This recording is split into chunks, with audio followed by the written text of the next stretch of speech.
Hello दोस्तों, तो कैसे हैं आप लोग। आज हम लोग प्रकाश के प्रवर्तन यानी कि जो 10th का फर्स्ट चैप्टर है उसको हम लोग पढ़ेंगे। ये बोर्ड के पॉइंट ऑफ व्यू से बहुत ही इम्पोर्टेंट होता है और हम लोग जैसे कि फिल्मी दुनिया से होता है ना, उस तरीक़ा से हम लोग स्टार्ट करने वाले हैं। जैसे कि देखो, प्रकाश का परावर्तन, ठीक है। तो देखो, इसमें सबसे पहले हम लोग जानेंगे कि प्रकाश क्या होता है ना, प्रकाश कहाँ से आया वगैरह वगैरह। जैसे कि देखो, फिल्म में कोई भी हीरो आता है तो उसके बाद पहले उसका वो दिखलाया जाता है कि ऐसे ऐसे है, इतना बड़ा ये किया है इस कॉलेज में वगैरह वगैरह किया है। उसके बाद ले चलता है उसके गांव में कि ये इसका माता है, इसका पिता है ना। इस तरीक़ा से हम लोग देखो, इस तरीक़ा से हम इसको डिटेल में देखेंगे, ठीक है। तो देखो, पहले प्रकाश की एंट्री होती है, ठीक। प्रकाश आई, ओके। तो देखो, अब प्रकाश क्या है, ठीक है। तो प्रकाश क्या है, तो कह सकते हैं कि प्रकाश एक प्रकार की ऊर्जा है जिसकी सहायता से हम किसी वस्तु को देख पाते हैं, ठीक है। या फिर आप यह भी कह सकते हैं कि प्रकाश एक प्रकार का कारक है जिसकी सहायता से हम किसी वस्तु को देख पाते हैं, उसको प्रकाश कहा जाता है, ठीक है।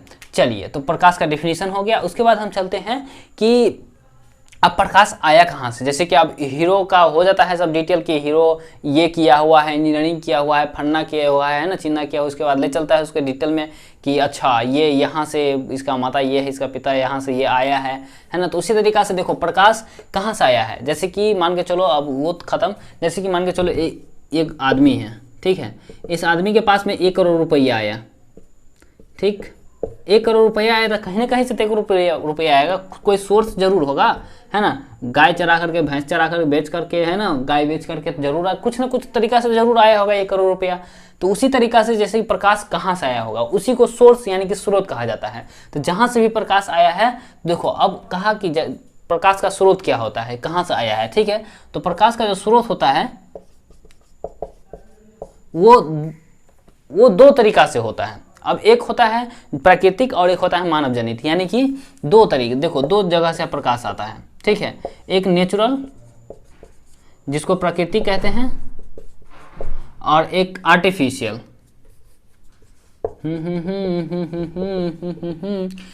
उसको मानव जनित कहते हैं, मानव जनित, ठीक है। आर्टिफिशियल यानी कि मानव जनित कहते हैं। देखो, ये प्राकृतिक जो होता है, जैसे कि सन हो गया, सूरज है ना, स्टार हो गया, तरेगन जिसको बोलते हैं, तारा है ना, ETC एटसेट्रा, बहुत सारा चीज़ है। और जैसे कि मानव जनित में जैसे कि बल्ब हो गया, ठीक है, ललटेन हो गया, जैसे कह सकते हैं मोम हो गया, ये सब आदमी के द्वारा बनाया गया है, ठीक है। तो अब इसके बाद ये हो गया। अब उसके बाद साइंटिस्ट सब सोचा कि भाई ये जो है ना, और ये इसको एक असली तरीका से, जैसे कि देखो हमारे इन्वायरमेंट्स में, चाहे हमारे आसपास में 2 ही चीज़ होता है। देखो, एक होता है जिससे प्रकाश निकलता है, ठीक, और एक जिससे प्रकाश नहीं निकलता है।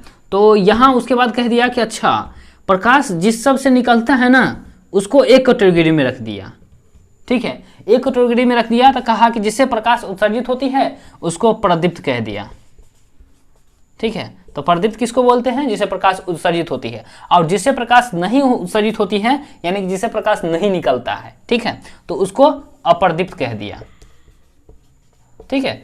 तो कहेगा कि प्रदीप्त क्या होता है, प्रदीप्त कहता है, आसानी से कह सकते हैं, ठीक है। जैसे कि प्रदीप्त का तो ये दोनों हो ही गया। अप्रदीप्त में जैसे कि देखिए, अप्रदीप्त में जैसे अपने आसपास जितने भी सारा चीज़ है, मोबाइल हो गया, ठीक है, मोबाइल का कवर जैसे कि वगैरह वगैरह, ठीक है। मोबाइल से तो प्रकाश निकलता है, कवर ले लें, ठीक है, कवर, टेबल ले लीजिए, कुर्सी ले लीजिए, है ना, लकड़ी ले लीजिए, है ना, पंखा ले लीजिए, गैस ले लीजिए, चूल्हा, सिलेंडर वगैरह, ठीक है। बहुत सारा चीज़ है जिससे प्रकाश नहीं निकलता है, ठीक है। तो उसके बाद देखिए, अब प्रदीप्त अप्रदीप्त हो गया। अब उसके बाद प्रकाश निकला, ठीक है। देखो, अब यहाँ पर सूर्य है और यहाँ पर पृथ्वी है, ठीक है। अब देखो यहाँ से अब यहाँ से प्रकाश आया, छोटे छोटे कणों से टकरा करके प्रकाश कैसे आता है। जैसे कि गांव घर में आप लोग देखे होइएगा बचपन में कि जैसे कि घर में इतना बड़ा जो वो होता है, क्या बोलते हैं उसको, जो भी बोलते हैं, उससे जो सुबह सुबह चाहे दोपहर में उससे जो प्रकाश आता रहता है, तो कभी आप देखे जरूर होइएगा कि छोटा छोटा कण सब गुर गुर गुर मतलब उसमें घुरियाता रहता है, ठीक है। तो एक्चुअली में वो आप सही देखे हैं, क्योंकि वो वहाँ से जो प्रकाश आता है ना, तो पार्टिकल पे टकरा टकरा करके रिफ्लेक्ट होकर के प्रकाश आता है, ठीक है। तो वही यहाँ पर पर भी हुआ, ठीक है। तो धरती पर देखो प्रकाश जो होता है इसमें 7 रंग होता है, 7 कलर होता है, ठीक है। तो 7 कलर में से जो 6 कलर होता है वो इसको क्या हुआ, यहाँ पर एब्जॉर्ब हो गया, ठीक। 7 कलर में से 6 कलर एब्जॉर्ब, मतलब एब्जॉर्ब का मतलब हुआ अवशोषण, यानी कि एक तरीका से सोचो कि चूस लिया उसको, ठीक है। तो 6 कलर को इसने चूस लिया। अब एक कलर बचा है नीला कलर, ठीक है। अब नीला कलर पार्टिकल इसलिए ने रखा, देखो नीला कलर में फैलने की क्षमता बहुत ज्यादा होती है। अब स्टूडेंट देखो, अब नीला कलर पार्टिकल, अब इस नीला कलर जो अगर रखता तो ये सबको भूत बना देता, नीला कलर से पोत देता इसको। नीला कलर में क्या होता है, फैलने की क्षमता बहुत ज्यादा होती है, ठीक है। तो नीला कलर को क्या किया, ये रिफ्लेक्ट कर दिया, ठीक है। तो नीला कलर रिफ्लेक्ट हो गया, जिसकी वजह से आसमान नीला दिखाई दे दिया, ठीक है। नीला दिखाई देता है होंगे। चलिए मैं डिफिनीशन से समझा देता हूँ, चलिए, लेकिन डिफिनीशन पर मत जाइए, समझने की कोशिश कीजिए, ठीक है। तो देखो ये सन है, ये अर्थ है, ठीक। अब सन है, अर्थ है, देखो यहाँ सूर्य से निकला प्रकाश छोटी छोटी कण से टकरा करके प्रकाश इधर उधर फैल जाता है, ठीक है, इधर उधर फैल जाता है। लेकिन नीला कलर बताए ना, नीला कलर में क्या होता है कि फैलने की क्षमता बहुत ज़्यादा होता है। घर समय जो पतैया होता है चूना वगैरह से, तो उसमें नीला कलर ही यूज क्यों किया जाता है, दूसरा कलर क्यों नहीं यूज किया जाता है? हैं? कहता है कि नीला कलर अच्छा नहीं ना, वो उसमें फैलने की क्षमता बहुत ज़्यादा होता है, थोड़ा सा नीला कलर रख देगा तो बहुत ज़्यादा हो जाता है, ठीक है। तो गांव घर में कहा जाता है कि नीला कलर बहुत अच्छा लगता है, ठीक है। लेकिन एक्चुअली में होता कुछ यूँ है कि नीला कलर फैलता बहुत ज़्यादा है, उन लोगों को पता नहीं है, लेकिन अच्छा तो लगता है, ठीक है। तो नीला कलर में फैलने की क्षमता बहुत ज़्यादा होती है। तो नीला कलर का, और देखो यहाँ पर जो होता है ना, 6 कलर जो यहाँ पर रिफ्लेक्ट नहीं हो पाता है, 6 कलर को ऑब्जर्व कर लेता है, लेकिन एक कलर रिफ्लेक्ट इसलिए भी हो जाता है क्योंकि इसका जो वेवलेंथ होता है बहुत ज़्यादा होता है, ठीक है। तो जिसकी वजह से ये नीला कलर को ये रिफ्लेक्ट कर देता है, ठीक है। तो रिफ्लेक्ट कर देता है, छोटी छोटी कणों पर टकरा करके प्रकाश जब सूर्य से निकलता है तो छोटी छोटी कणों से टकरा करके रिफ्लेक्ट हो जाता है। नीला कलर का जो नीला कलर जो होता है वो रिफ्लेक्ट हो जाता है, ठीक है, जिसको हम लोग प्रकाश का प्रकीर्णन कहते हैं। और रिफ्लेक्ट हो जाता है तो वही जिसके कारण आकाश का रंग जो होता है नीला दिखाई देता है। तो एग्जाम में आपको पूछेगा कि प्रकाश का रंग आकाश का रंग नीला क्यों दिखाई देता है, तो आप लोग क्या कहिएगा, प्रकाश के प्रकीर्णन, यानी कि प्रकीर्णन को स्कैटरिंग भी कहा जाता है। स्कैटरिंग इंग्लिश वर्ड है, ठीक है। तो चलिए अब ये हो गया, उसके बाद हम लोग चलते हैं, उसके बाद देखो, उसके बाद जब प्रकाश आया, ठीक है, तो प्रकाश देखो, प्रकाश तो ऐसे ऐसे चलता है, ऐसे ऐसे तो नहीं, कभी देखे हैं प्रकाश ऐसे ऐसे चलता हो, ठीक है। तो प्रकाश जो होता है वो सीधी रेखा में गमन करता है, ठीक है। तो सीधी रेखा में प्रकाश गमन करता है, यानी कि सीधी रेखा में चलता है, तो उसको कह दिया प्रकाश का किरण, ठीक है, प्रकाश का किरण, इसको प्रकाश के किरण कहा जाता है, ठीक है। तो एगो प्रकाश का एक रेखा सीधी एक रेखा हुआ तो उसको कहा दिया प्रकाश का किरण, ठीक है। और वही ढेर सारा प्रकाश का किरण हो गया तो उसको कह दिया क्या, किरण पुंज, ठीक है। इसको ढेर सारा प्रकाश का किरण आ गया तो उसको किरण पुंज कह दिया। अब देखो, अब उसके बाद किरण पुंज कह दिया उसको, ठीक है। तो अब किरण पुंज 3 पार्ट में उसको मतलब देखा गया कि जैसे कि देखो टॉर्च होता है, चाहे बल्ब होता है, तो देखो बल्ब तो इतना ही बड़ा होता है, इतना छोटा सा होता है, लेकिन जब वो बढ़ता है तो देखो यहाँ से ऐसे करके फैलता है, ठीक है। तो सबसे पहला केस बना, टॉर्च बढ़ा तो कुछ इस तरीका से प्रकाश फैलता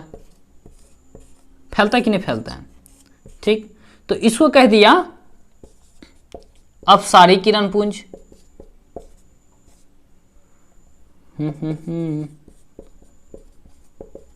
ठीक है। अब दूसरा में देखो, दूसरा केस में जैसे कि लेजर लाइट देखे हुईएगा आप लोग, तो लेजर लाइट में क्या होता है, पैरेलली प्रकाश चलता है कुछ इस तरीका से, ठीक है। तो इसको कह दिया समांतर किरण पुंज,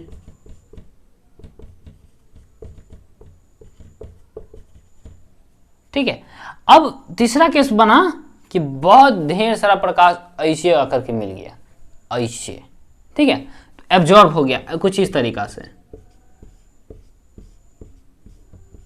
ठीक है। तो इसको दे दिया अभिसारी किरण पुंज,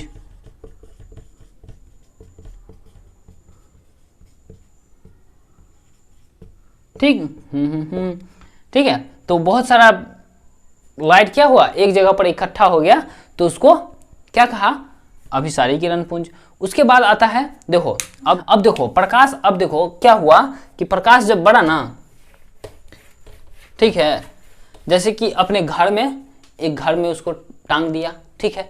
तो घर में टांग दिया तो कुछ ऐसी वस्तुएं दिखी जिससे प्रकाश आई पार से वही पार हो जाता था, ठीक है। कुछ ऐसी वस्तु दिखी जिसमें प्रकाश जाता ही नहीं था, आई पार से वही पार, है ना। और कुछ ऐसी वस्तुएं भी दिखी जिससे प्रकाश क्या होता था, बहुत छोटी सी क्या प्रकाश ए पार से वही पार जाता था, मतलब 3 केस बना, ठीक है। अब देखो तो 3 केस बना, देखो प्रकाश जिससे आर पार हो जाता था उसको नाम दे दिया पारदर्शी, ठीक है। और जिसे आर पार नहीं हुआ उसको कह दिया अपारदर्शी, ठीक है। और तीसरा केस जैसे कि पारदर्शी में हो गया, जैसे कि शीशा ले लीजिए, ठीक है। शीशा कौन, पीछे पोता नहीं रहना चाहिए, ठीक है। शीशा हो गया, और जैसे कि हवा हो गया, पानी हो गया, ठीक है। इस सब से प्रकाश आर पार हो जाता था। अपारदर्शी जैसे कि दीवार हो गया, ठीक है, पत्थर हो गया, ठीक है।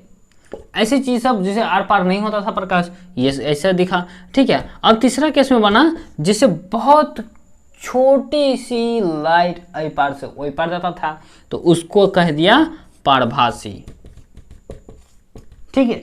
तो उसको पारभासी नाम दे दिया। पारभासी में जैसे कि हम कह सकते हैं, जैसे कि कुहासा, कुहासा में देखते हैं गाड़ी वाला सब जो चलता रहता है तो आई पार से वही पार, उसको थोड़ा दूरों तक नहीं दिखता रहता है, बहुत ज़्यादा कुहासा लगा रहता है। क्यों, क्योंकि देखो लाइट जाता है ना तो कुहासा इतना लगा रहता है कि सब अपनी घेर रख के रख लेता है, इसको लाइट को जाने ही नहीं देता है इस पार से उस पार, ठीक है। कुहासा हो गया, जैसे कि है ना दूध हो गया, एटसेट्रा, ठीक।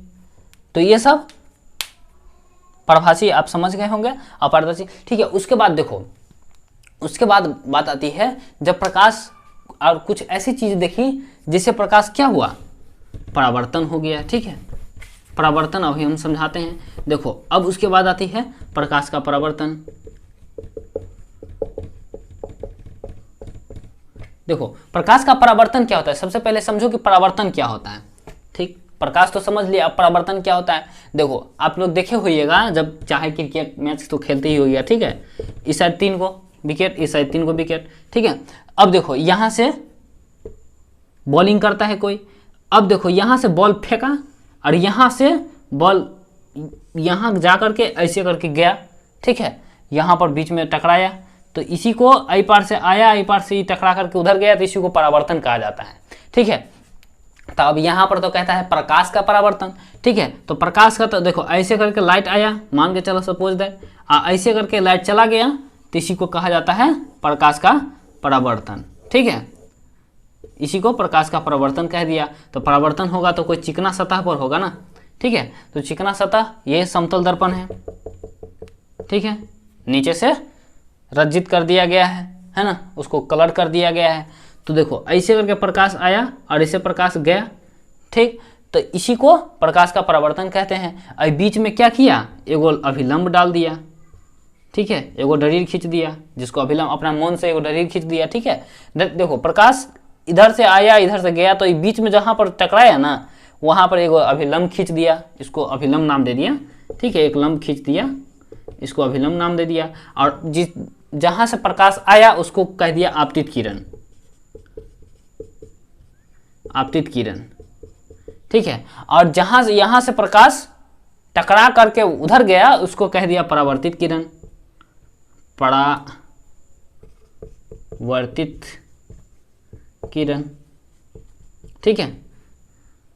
ओके, 1 मिनट, इसको कह दिया परावर्तित किरण। अब देखो इसका नाम दे दिया अभिलंब, ठीक है। और ये जो है जहां पर ये टकराया उसका नाम दे दिया क्या, आपतन बिंदु, ठीक। अब देखो इसका आपतन बिंदु नाम दे दिया।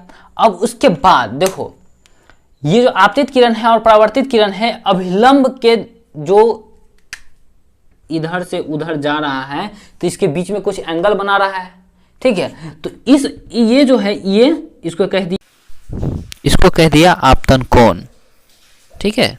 और ये जो कोण बन रहे हैं इसको कह दिया कोण आर, ठीक। इसको कह दिया आई और इसको कह दिया आर। अब देखो अब प्रकाश का परावर्तन के कुछ दो नियम हैं, ठीक है, कुछ नियम हैं। चलिए मैं एक एक करके देखता हूं, ठीक है। प्रकाश के परावर्तन के जो नियम हैं मैं आपको वो बताता हूं। देखो कुछ होता यूं है कि देखो जैसे कि हम इधर से टॉर्च बारते हैं, ठीक, कभी बारे होइएगा आप लोग, चाहे सीधे टॉर्च बारे होइएगा तो डायरेक्ट आंख पर आया होगा रोशनी, ठीक है। तो देखो होता कुछ यूं है कि हम जितने एंगल से उसको टॉर्च को समतल दर्पण यानी कि किसी भी दर्पण पर करते हैं ना, जितने एंगल से इसको समतल दर्पण पर क्या करते हैं, गुजारते हैं, उतने ही एंगल से वो रिफ्लेक्ट भी हो जाता है, परावर्तित भी हो जाता है, ठीक है। तो जितना कोण ये बनाएगा उतना ही कोण ये भी बनाएगा। मतलब देखो इसका ये हुआ फर्स्ट कि आपतित किरण जो होता है, सॉरी आपतित, देखो इसको नाम दे दिया आपतन कोण, इसको नाम दे दिया परावर्तन कोण, ठीक है। देखो इसको नाम दे दिया आपतन कोण और उसको नाम दे दिया परावर्तन कोण, ठीक है। तो आपतन कोण यानी कि कोण I इज इक्वल्स टू परावर्तन कोण, ठीक है, कोण R, ठीक। आपतन कोण इज इक्वल्स टू परावर्तन कोण, ये दोनों बराबर होंगे हर हमेशा, ठीक है। और दूसरा में कहा कि ये आपतित किरण जो है और ये अभिलंब और ये परावर्तन कोण, ये तीनों एक ही तल में होना चाहिए, ठीक है। आपतित किरण, अभिलंब और परावर्तित किरण, क्या तीनों एक ही तल में होना चाहिए, ठीक है। अब देखो इसका ये मतलब हुआ कि जैसे कि देखो प्रकाश आया, उसके बाद रिफ्लेक्ट किया, तो अपना मौन से एगो अभिलंब डाल दिए, ठीक है, ये समतल दर्पण है, अपना मौन से एगो अभिलंब डाल दिए, ठीक। ये आपतित किरण, ये परावर्तित किरण, ये कोण I बनाया और ये कोण R बनाया, ठीक है। देखो इसका ये मतलब हुआ कि तीनों एक ही तल में होना चाहिए। देखो एक ही तल में अगर नहीं हो तो क्या होगा, देखो एक तल में नहीं होना का मतलब है कि E हो जाएगा इधर ऐसे और E हो जाएगा ऐसे और E हो जाएगा ऐसे, ऐसे होगा क्या कभी? यहाँ से लाइट आएगा ऐसे करके शुरू करके जाएगा, वहाँ से निकलेगा, ऐसे नहीं ना होता है। तो इसीलिए कहा कि तीनों एक ही तल में होना चाहिए। चलिए भाई साहब आप लोग इधर चले आइए, ठीक है। तो इसको कहा जाता है प्रकाश का परावर्तन और परावर्तन के दो नियम। आई होप आप लोगों को बहुत अच्छे से समझ में आया होगा। मिलते हैं नेक्स्ट वीडियो में, तब तक के लिए जय हिंद। वीडियो को लाइक एंड सब्सक्राइब कर दीजिएगा, ठीक है। मिलते हैं नेक्स्ट वीडियो में।